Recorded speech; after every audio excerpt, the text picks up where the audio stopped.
The time is just gone 5 minutes to 9 a.m. We continue with News Interviews this morning, and it's the time of the week where we bring you Crime Talk. We're talking eThekwini Secure. We're speaking with the chairperson of eThekwini Secure, Imtiaz Syed. Imtiaz, Assalamu alaikum wa rahmatullahi wa barakatuh, and welcome. Wa alaikum salam wa rahmatullahi wa barakatuh. Thank you for having me. Yes, Imtiaz, this morning we need to focus obviously on CPFs, and we know that there are many issues that we can talk about surrounding CPFs, and whether we're talking about restructuring, we're talking about integration, we're talking about ward committees as well, and the purpose of CPFs. I think it's important. Every now and then we need to reinforce why this is so necessary and why we should be having this discussion. Yeah. I think, to try and put the CPFs into a nutshell and just in one word, it basically comes down to access to SAPS. That's something that we need to understand. The only legitimate body that really can speak to SAPS at management level is the CPF platform. So basically, it's the community, the police in a forum, and that's the platform by which we need to be engaging with police in terms of our community. I was at a meeting last night wherein people were totally unaware, and I was quite distraught at the fact that there's not too much of education on exactly what the role of the CPFs are. Some people believe that CPFs are in fact neighborhood watchers and they should be going out and patrolling and taking on those roles and responsibilities, when in fact it's actually not the case. The case of the CPFs is basically a platform by which we understand community. And the reason I say this is that what we must understand is that SAPS, the South African Police Services in KZN, has 184 stations. Now, we'd be naive to believe that in every one of those 184 stations, the station commander all the way through to his management, including the boots on the ground, actually come from the area that they police. They don't. They don't live in that area. They don't know the dynamics of the area.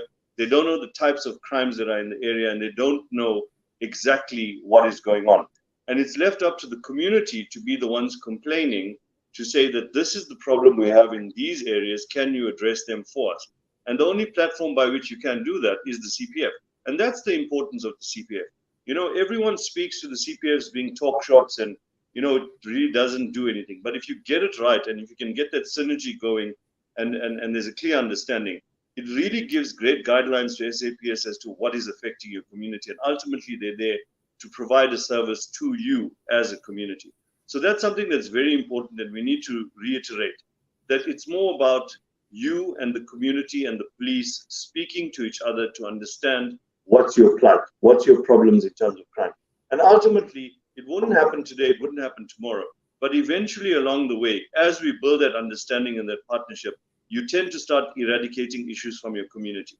So with that being said, I mean, there's many crimes or societal issues that cannot be addressed by SAPS. And I'll give you an example of this. We've got areas within eThekwini, and I'm not going to pinpoint them, but we high in rape, we high in murder, we high in drug abuse by children, we high in all of those issues. How do you police children that are now taking drugs? How do you do that? Can SAPS go in and charge those children for those things? No, they cannot. That's a societal issue. So we as parents, we as bodies, we as leaders in community need to come together, identify exactly how is this happening, why is it happening, and then we need to build on our own structures within community to say that this is a societal issue, which ultimately through those things leads to crime. And why do I say this? Is that if a child starts taking drugs, and it's something as simple as starting to smoke cigarettes, and we as parents or leaders in community don't start recognizing that and we ignore it, right? It goes on into smoking weed, it goes on into taking Xanax, it goes on into Bronclear with Sprite and Supermore, then it goes on into harder stuff. And when it's too late, then we want to address it and ask ourselves, what is the police doing about drug shops that are coming up in our area and all of that, when it's gone on too late? Another societal issue. We complain all the time about vagrancy and homelessness, and then our copper pipes being taken, plastic chairs being taken, all those petty crimes that we don't report. Now, SAPS works on analytics only. If something's reported, they would attend to it, they put resources towards it.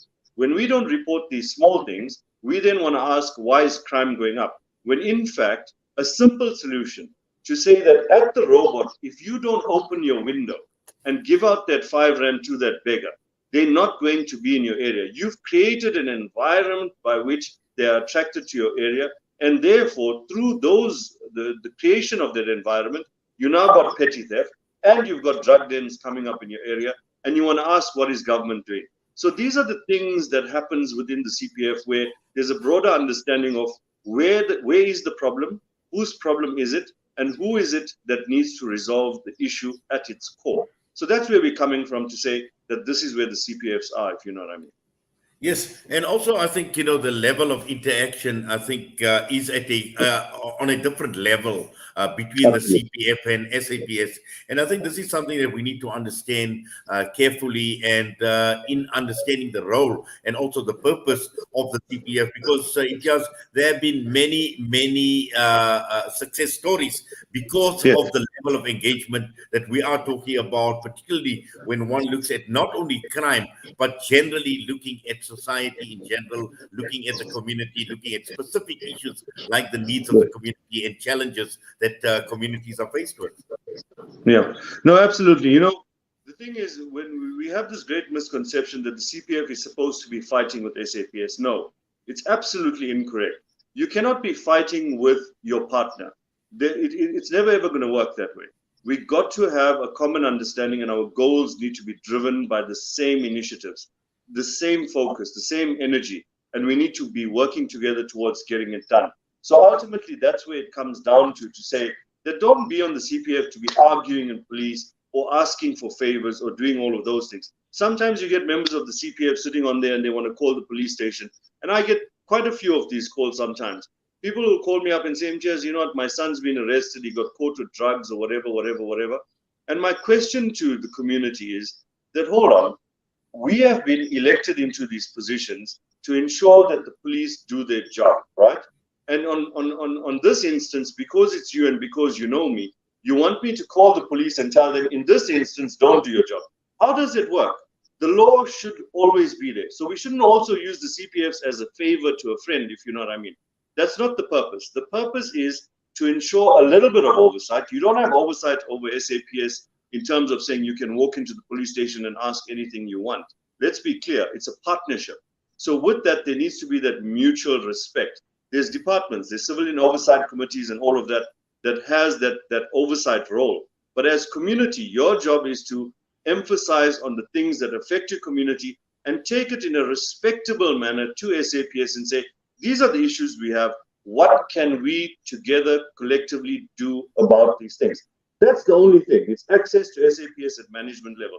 And remember, you now, through the districts and through the clusters, have a trajectory of complaining right till the province. So if you're not getting any headway within your station, you have recourse within the district, you have recourse within the province. And I mean, we just got word yesterday that we now in eThekwini have a new district commissioner who's now General